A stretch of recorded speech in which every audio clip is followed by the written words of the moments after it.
This is not sarcasm, but this is a reminder to all of us.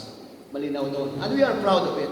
Proud kita karap, proud kita karap, proud. We are proud of everything that we do here in the church of our Christmas celebration. But it is not enough. Ngaruyon niya. After ilang weeks or Sundays or yung mga magbuhat doon ay we don't look for Jesus. We don't come for worship. It is not enough. Bukod magain doon, manaming taron, and be proud of it, but it is not enough. Iyang ang altar, pag 24, punong-puno, ibabaw nga ron, masangag iya sa likod. Pagkatapos it Gloria, a few minutes later, kaya duga ang mga tao.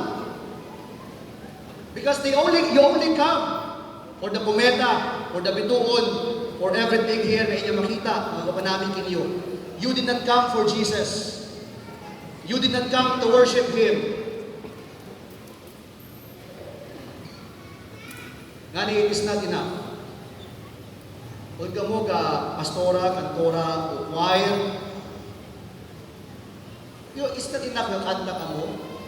You are there to worship, to praise the Lord, ag magsimba.